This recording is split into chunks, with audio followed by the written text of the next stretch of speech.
When you read 1 Corinthians chapter 10 and 11, we are given detailed instructions by Apostle Paul concerning how to take part in the Lord's table.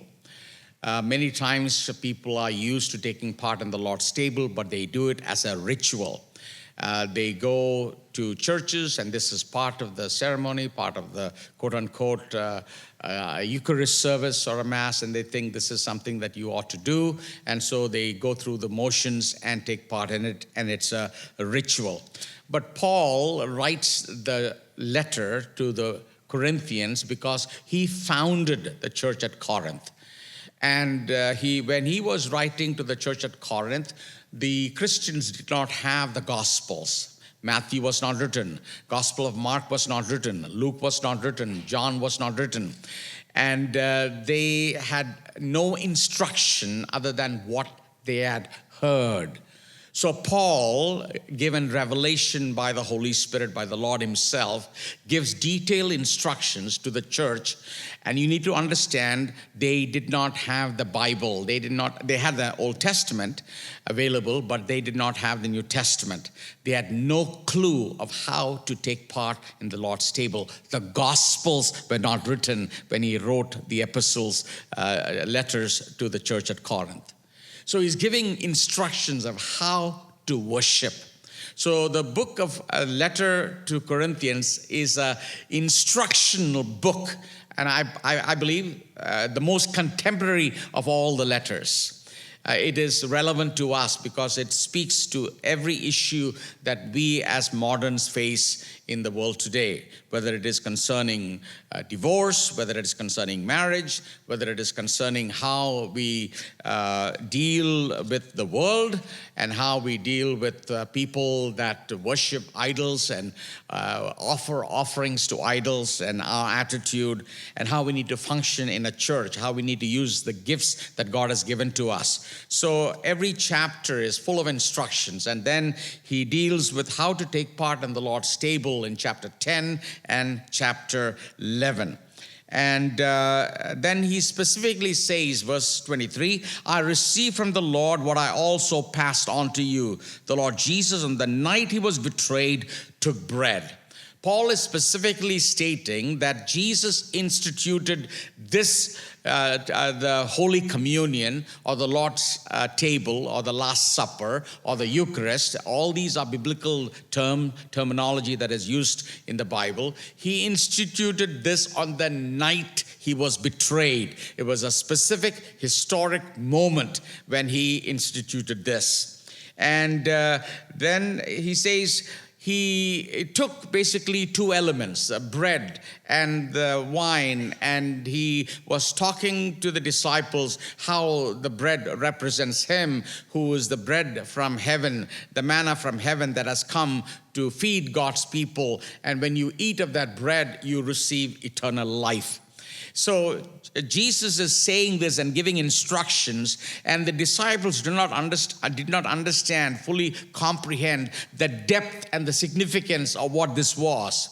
It was prior to the crucifixion that he was giving all these instructions that you read in the Gospels. But it is only later, after the crucifixion, that the disciples began to understand the depth and how this needs to be taken, and how every believer need to take part in this. And then Paul is given a supernatural revelation. Paul was not there in the room when Jesus instituted this. Paul did not have the privilege to be there and to see and to hear what Jesus did while he was in the flesh. But God revealed that supernaturally to him, so he gives a tremendous exposition of what the meaning of the Last Supper is. And so he says, he refers to the actual words that Jesus used when he instituted this. And he takes the bread, and we find Jesus took the bread, he gave thanks to the bread and said, this do we in remembrance of me. So the two basic elements, bread and the wine, representing his body that was scourged, that was stoned before he was crucified. And then while he was hanging on the cross, his body was stoned. And he says, that body now gives life. And in that body, when you take by faith the element of the bread, symbolizing, and by the way, it's a symbol. You're not actually eating the flesh of Jesus. And he said, this is my body. This is a symbolic of my body. But when you activate your faith and take it by faith, God can heal you. God can minister healing to you. And so also, when you take the cup that symbolized his blood, and it is by the shedding of the blood of Jesus that you and I have forgiveness of our sins. It is by the blood of Jesus and by our faith in the blood of Jesus Christ that we are cleansed from our sin, my past sin, my present sin, and my future sin. All that is cleansed by the blood of Jesus Christ. And so he says, when you activate your faith and take these elements that symbolize the body and the blood of Jesus, you are receiving life into your being, and you're receiving healing into your being. And then he says, you need to do this. When you do this, you need to remember. You need to reflect on what Jesus has done. So the Lord's table, or this Holy Communion, number one, is a time for reflection. You come quietly meditating and remember what Jesus has done for you. It's a time for contemplation and reflection. It's a time for remembering. It is a time for us to focus on what Jesus said. It is a time for us to focus and remember what he did. And our thoughts needs to be captivated by the Word of God. Our thoughts needs to be aligned with the Word of God. And we need to remember and rehearse in our mind what Jesus said. The beautiful words that Jesus said, how he healed people, how he touched people, all the things that he did and said. We need to remember that. God may remind you of something else that he has done for you, or some of the things that happened while he was going to the cross, or you may remember how he healed somebody. Whatever he said, whatever he did, reflect on that. So he said, this is in remembrance of me, especially remembering how he was bruised, how he was scourged, how he was beaten, how he was insulted, how a person who did no wrong, a person who never had to say, I'm sorry to anyone, a person who knew no sin, took upon our sin and bore our punishment. And so all the sins, all that we were to suffer was laid on him. And so we remember what he has done, and it's a time of reflection. We don't take this in a hurry. This is not for those who are in a hurry. You know, this is not a drive-through experience. You know, people are in a hurry, they want to sit and eat, taking the time, they want to eat while they are driving. No, this is not for anyone who's in a hurry. This is for those who will take the time to reflect, to remember, to think.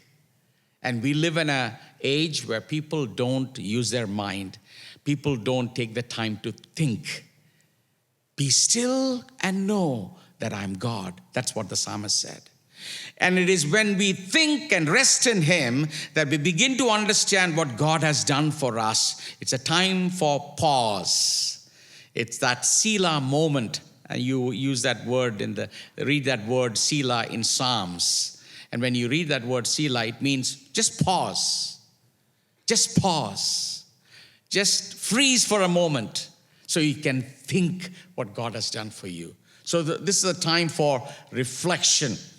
And then chapter 10 and chapter 11, he also says in verse 28, a man ought to examine himself before he eats of the bread and drinks of the cup. This is a time not only for reflection, it is a time for evaluation. It's a time for examination. You're not examining your brother or your sister, you're examining yourself. You're not examining the person seated next to you, you're examining yourself. It's a time to evaluate your own life. How am I serving God?